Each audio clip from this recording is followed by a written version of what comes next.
The Smith & Wesson M2.0 was one of the first next-gen service guns to drop way back at the beginning of 2017.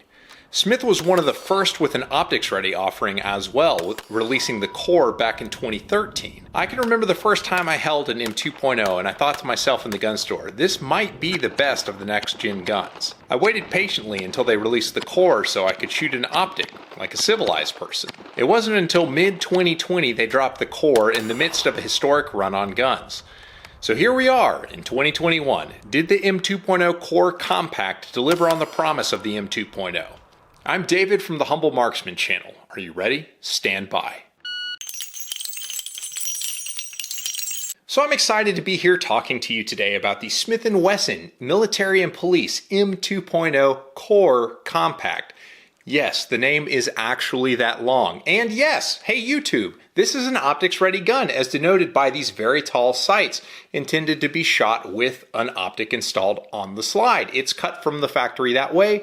This gun is completely unmodified. Although you may not think it looks that way, I promise you that it is unmodified. So since way back in 2017, the bar has been continually raised with each new plastic pistol coming out. So then the question becomes can the M2.0 hang on to it? Because I remember when this thing came out, I was like, man, this is awesome. This thing is way better than what everybody else was doing. Then Smith & Wesson didn't do anything with it. They had a really cool launch video and then it just kind of sat on the shelf. So as you pretend that this is 2015 and you actually care about the stats on the gun as I show them to you on the screen, I paid about $599 for this in the late first quarter of 2021. So let's jump right in with the grip of the pistol because that's what's going to turn a lot of heads with this gun in the store. So first and foremost, the geometry of the gun is quite good. The only thing keeping me from saying it's perfect is how the trigger guard joins the frame. It's not quite relieved enough. It feels like it kind of rubs on my knuckle, but it's not that bad. I can certainly look past it. It's just when holding something like a VP9 next to it, you're going to appreciate that area of the trigger guard more on the VP9 than you would on the Smith M2.0. But one thing about the Smith M2.0 that you are going to love dearly, because I know I do, is the texture. This, my friends, is a shooter's texture. It is super aggressive. It is the most aggressive plastic grip that I think I've encountered. Maybe the old RTS frames for Glocks come close to comparing, but I think that this is honestly an improvement over those RTS Glocks. My only complaint about the texture is it stops just shy of where you need it the most to control recoil, where the palm of your support hand melds with the frame. But with how well this gun seats in your hand, it bites into your palm at the back strap, it bites into the back of your fingers on the front strap. It's just generally a great gun. If you handled this with your hands soaking wet, you wouldn't lose purchase on it. It is that good. The M2.0 has a grip that is transformable to fit just about every hand size. It has two back straps, kind of a medium and a large, where it can increase the trigger reach, but they also have these palm swell grips, which extend out more on the side as well to give you more bite. So if you've got big hands, the way that they accomplish the palm swell is actually really, really comfortable. It's not quite a HKVP9 or P30 level of majesty, but with this awesome grip texture, like it really is pretty sweet. Since this is the compact model featuring 15 rounds, your pinky will come right to the end of it, but they've given you the added little tool that is used to remove and change the back straps. It sticks down past the bottom of the grip, so it actually provides a little bit more for your palm to push into, which is welcome if you've got big fat palms like I do. Obviously, it's got a proper 1913 rail, so if you want to hang your favorite frame weight off the front, you have 3 options of doing so. And carrying this gun in my Harry's Holster Singleton, the texture doesn't really bother me all that much. If you want an awesome concealed carry holster, check out the link in the description over to Harry's Holsters. I can save you 10% on one with my code in the description. And moving on up to the slide work and the sights that the gun comes with, the sights are decent 3-dot co-witness sights, and with both Hollow Sun, which I've tested this gun with, and the RMR now, the co-witness on these sights is perfect. In checking my zero with the iron sights at about 12 yards, I shot almost a one-hole group. There was one flyer off to the left, but that's me. So the sights are fantastic. I wish they were blacked out, but you don't get everything you want. The optics cut that the gun comes with is of the variety of the spacer plates where the screws are threaded directly into the slide, and they supply screws for most of the popular optics that you're going to want to consider mounting on the gun. The plates that they provide are actually made out of plastic, and they are of sufficient quality where there is almost zero wiggle in the slot, which is what you want, and they mate very well with all the optics that I've tried on them. And they actually upgraded the slide cuts on these. They've got the traditional fish scale Smith & Wesson type serrations that they put on all their pistols, but originally the M2.0s did not have these at the top of the slide at the fore end. If you like to manipulate your gun from the front, the original forward cocking serrations were kind of garbage, and now that is improved dramatically with how they've chose to scallop the slide at the front. So they've learned from their mistakes and they've improved the slide cuts. They've relieved the weight at the top of the slide by basically narrowing it down as soon as you kind of come up to the where the barrel locks up there. They taper down the slide to make it thinner at the top. So they've reduced the weight of the slide a pretty good bit. And the machining is super clean and the finish is pretty strong. I've actually been carrying this gun to kind of test it out, and there has been zero holster wear from what I've been doing with it. Of course, just like the trigger guard, they're one click away from brilliant because they provide a witness hole in the top of the barrel which will smoke the lens of an optic. I don't know who taught the gun makers that this was a good idea and a feature that people want, but for serious dot shooters, this smokes the lens of your optic and you just have to clean it up more. So after a couple hundred rounds at the range, you're gonna have to take the soft cloth to the front lens of your optic and get all the soot off that built up on the lens. So stop doing this, gun companies, just stop it. So moving down to the hinge trigger, this is going to be one of those love it or hate it kind of things. People who really like the dingus style safety kind of hate this.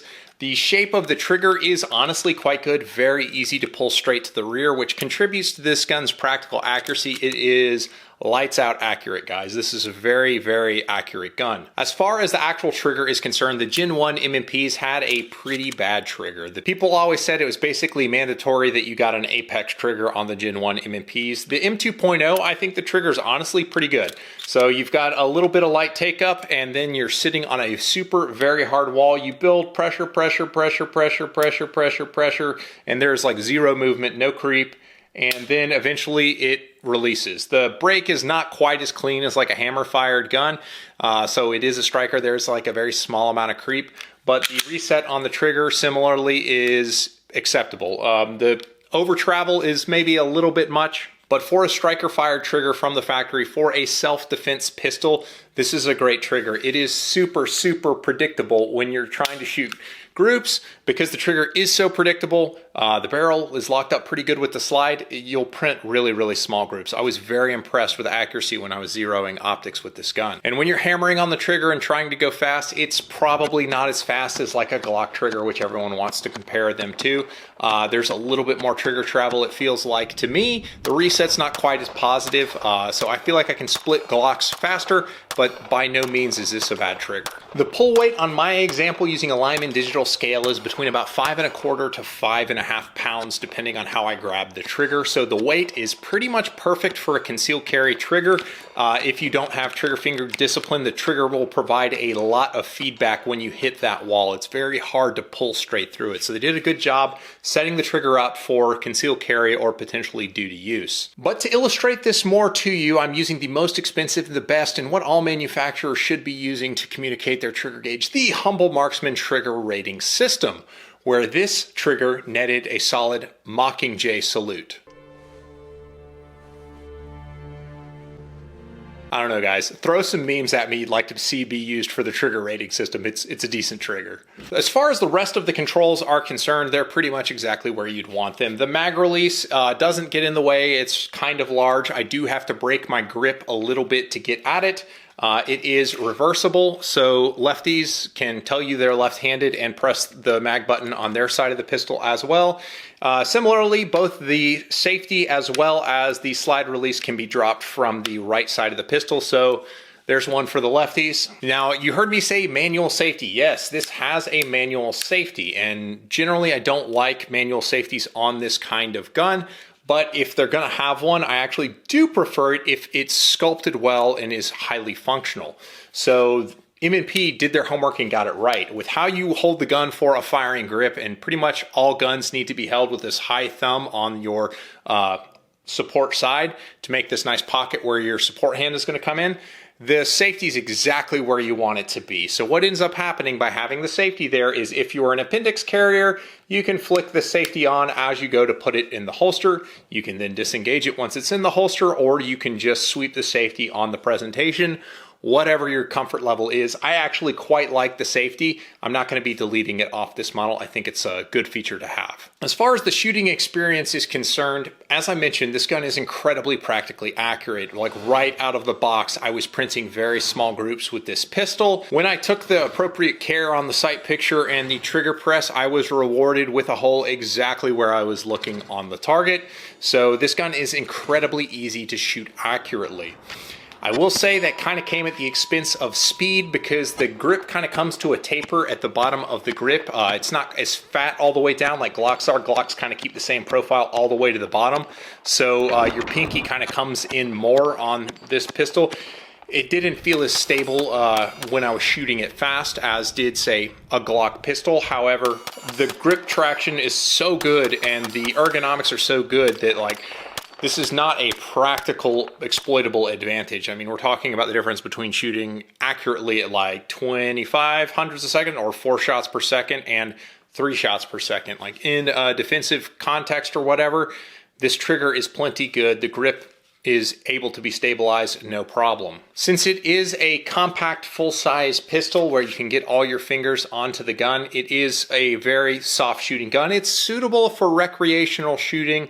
It's small enough to conceal well. It's large enough to do home defense and hang a light off of if that's your thing. It is as close to a do-all gun as you can buy, so I can certainly recommend it for that. As far as concealability is concerned, I mean, this is the optimum size for a concealed carry pistol, in my opinion. It is a double stack, so it's a little bit thicker through the waistband, but it's pretty much, they ripped off the Glock 19 with this size pistol. If you think way back with the Gen 1 M&Ps, they came out with this weird sized gun that was somewhere between a Glock 26 subcompact and a Glock 19, so it had less capacity than a Glock 19 despite being nearly as big as it.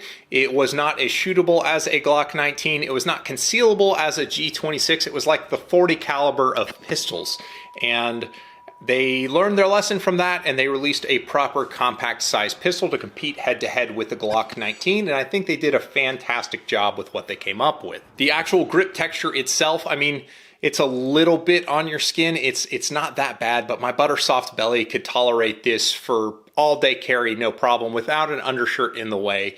But I do carry every day, so I'm used to the feel of a gun against my skin. If that's not you, then you may want to consider like an undershirt or something like that. And I'd love to tell you more about this pistol, but we must discuss the relationship between content creator and you, the subscriber who hits the like button on all my videos, right? So I make world-class firearms content, and you watch this content as you contemplate what your custom fanny pack for 2021 is going to be. You get my logo put on your fanny pack, so when you go to the amusement parks and all the other family vacation places, all the other dads will know of the world-class firearms content here on this channel. Dork, if that East Pack fanny pack carries a Glock 26. If you appreciate videos like this, guys, please do hit the like button. If you follow the links in the description, there's a link over to my Patreon where you can get 3 to 5 posts per week for just $1 a month. And that same $1 a month, if you follow the link to join Big Daddy Unlimited, will get you access to the best prices on all of the Second Amendment stuff that you'd probably find interesting.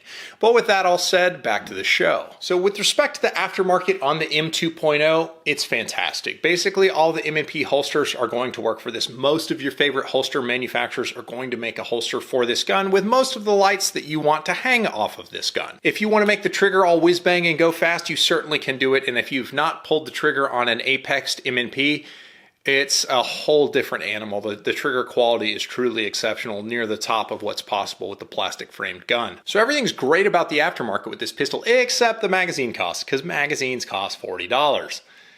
Yeah, I know. $40 is a lot of money for some magazines, and it only comes with 2, so you're going to want at least one more magazine, if not three more, because 5 is a good number of magazines to keep with any gun. So the M2.0 Core Compact is honestly a great gun. I really like this gun. I'm going to keep shooting it. I'm actually going to continue to carry it and entertain potentially switching my carry gun over to this because the practical accuracy of this gun is so phenomenal. It's lights out accurate. It's a pretty good value at about $600. Most CO pistols cost in that same ballpark, and this has got class leading grip texture. I mean, the grip really is spectacular. So if you want to check out a video on the Glock 19 Gen 5 MOS, I've done that video here, and YouTube has picked this other video for you that I think you'll enjoy. It'll be a surprise to you and me both. I appreciate you guys, and I'll catch you on the next one.